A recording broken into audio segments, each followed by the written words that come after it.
Assalamualaikum dan salam sejahtera. Bertemu kembali bersama Norodoro TV.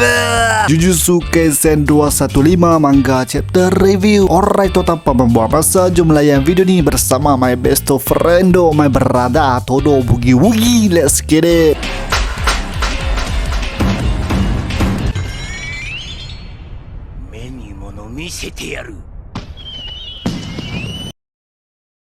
Chapter ini bermula dengan Kenjaku bersama Uraume bergegas menuju ke suatu tempat dengan menaiki seekor kespirit. Dalam masa yang sama, Yuji tengah bertarung dengan Sukuna yang berada dalam tubuh Megumi. Yuji berjaya tumbuk Sukuna yang salahkan Megumi atas kawalan Megumi terhadap kes energi Sukuna. Sukuna hanya mampu menggunakan 10% kes energi daripada kes energi maksimum milik Sukuna. Walau bagaimanapun, Megumi tetap tidak dapat menghalang Sukuna daripada bergerak bebas. Sukuna berkata buat kerja setengah jalan macam ni lah jadinya. Dengan kes energi sebanyak 10% tu pun Sukuna cakap dah cukup untuk dia bunuh Yuji. Bayangkan kalau 100% kes energi Sukuna sedahsyat mana. Tiba-tiba Sukuna tersentak dengan aura yang datang daripada kemunculan Maki di situ. Maki meminta maaf kerana dia datang lewat. Yuji mahu Maki bunuh Sukuna yang dilihat seperti takkan mati. Sukuna kagum dengan kekuatan Maki disebabkan Maki langsung tak tercedera hasil daripada serangan kilat Nue. Serangan itu rupa-rupanya bukan milik The Angel. Sukuna menganggap Maki bukan sebarangan, bukan besya-besya punya sorcerer. Waifu aku biasalah. Kemudian aksi pertarungan 2 lawan 1 pun bermula. Sukuna diserang oleh Maki yang bergerak dengan pantas. Serangan Maki membuatkan Sukuna dihentam ke sebuah pagar. Yuji menggunakan pagar tersebut untuk memerangkap badan Sukuna. Sukuna mengeji taktik Yuji sangat membosankan. Sukuna ditendang oleh Maki yang kemudian Sukuna bangkit semula seperti tiada apa-apa yang berlaku. Maki berkata dia rasa pelik melihat seperti Megumi yang berlawan dengan boy gila. Maki juga perasan yang Sukuna susah nak mati disebabkan oleh penggunaan reverse curse teknik. Walaupun Maki mahu serang Sukuna menggunakan pedangnya, Maki mahukan lagi kepastian daripada Yuji yang mereka perlu tangkap dan bunuh Sukuna. Yuji jawab ya. Lalu Maki mahu berlawan dengan lebih pantas jika mereka mahu berjaya bunuh Sukuna. Maki tanya mampukah Yuji lawan ikut tahap Maki, dan dengan yakin Yuji jawab ya, dan terus mereka berdua menyerang Sukuna menggunakan kepantasan yang gila. Tapi Sukuna bukan digelar The King of Curses bodoh-bodoh saja. Sukuna tetap tenang sambil tersenyum lawan bertumbuk dengan mereka berdua. Sukuna akhirnya perasan yang setiap kali dia nak cederakan kawan Megumi, kes energi dia akan makin susah nak dikeluarkan sampai tak berkesan sangat kes teknik Sukuna. Jadi Sukuna ambil keputusan untuk gunakan kes tekniknya di tanah, dan apabila tanah hancur lantas Sukuna menyerang Maki. Tumbukan Sukuna tersebut langsung tak memberikan kesan terhadap Maki. Mereka bertiga dilihat bergerak sepantas kilat dan tiba-tiba muncul seseorang dengan aura yang menyeramkan sehingga membuatkan mereka berhenti bertarung. Satu serangan padu yang bernama Maximum Output Dead Calm dilancarkan oleh orang itu. Orang tersebut ialah Uraume yang menghasilkan serangan ais bagi memerangkap Yuji dan Maki. Uraume meminta maaf kepada Sukuna kerana kemunculan dia dalam keadaan yang tidak menyenangkan Sukuna. Uraume turut melemahkan ais di sekeliling Yuji. Sukuna berkata dia sudah tidak pedulikan Yuji kerana Yuji telah pun menjalankan tugasnya. Tapi Uraume yang lebihkan kes energi untuk perangkapkan Maki dipuji oleh Sukuna sebagai pilihan yang tepat. Sukuna menyeru Nue dan berkata bahawa badannya belum lagi sempurna, jadi dia mahu upacara penyucian disiapkan. Uraume memberitahu yang segala persediaan telah disiapkan dan sekarang mereka perlu bergerak ke tempat tersebut. Tiba-tiba Yuji muncul keluar dari penjara ais yang dibuat oleh Uraume. Namun Sukuna dan Uraume telah pun terbang di udara bersama Nue. Uraume bertanya patutkah dia bunuh Yuji. Sukuna cakap biar saja untuk mereka lihat dan ketawakan Yuji. Yuji dipandang hina oleh mereka berdua yang mentertawakan Yuji dari atas langit. Habis chapter ni dan no break next week. Bukan saja-saja rupanya Sukuna perlu dapatkan tubuh Megumi. Aku rasa dia perlukan 10 Shadows teknik untuk bangkit dengan sempurna. Tempat penyucian Sukuna juga rasanya di kawasan Puak Zenin. Yang menariknya kini Sukuna dilihat seperti bergantung berganding bahu dengan Kenjaku. Mungkin Kenjaku yang dah rancang dari dulu lagi untuk bangkitkan Sukuna yang sudah pasti wajib wujud di era baru jika mereka mahu kembalikan era emas sorcerer dulu-dulu. Yuji ialah satu-satunya hasil ciptaan Kenjaku yang sempurna untuk bertindak sebagai vessel Sukuna sementara Sukuna kembalikan kuasanya. Uraume ialah hamba Sukuna di zaman dulu. Jadi sudah tentu Kenjaku perlukan Uraume di sisi untuk mengetahui apa yang perlu dilakukan bagi mengembalikan Sukuna. Usaha mereka bertiga sudah hampir berjaya. Adakah Sukuna belum tahu yang Kenjaku membantu Sukuna untuk kembali? Atau mereka dah lama rancang tapi kita yang lalai? Lagi menarik, aku rasa ada yang tikam belakang, belot antara satu sama lain. Maki dalam chapter ni harus diberi pujian sebab Sukuna pun anggap Maki berbahaya. Maki pun tenang saja lawan dengan Sukuna walaupun Sukuna bukan di tahap yang terkuat. Sumpah Sukuna macam ni pun tak boleh tumbang kalau dia betul-betul bangkit dengan sempurna. Tak tahulah apa nak jadi. Wallahualam. Alright okay, sampai sini saja video aku. Komen pendapat anda mengenai chapter 215. Macam biasalah geng, jangan lupa untuk like, share dan terima kasih kepada yang dah menjadi sorcerer. Kepada yang belum subscribe, come on man, join the family, subscribe. Jumpa lagi di episod seterusnya. Noro TV.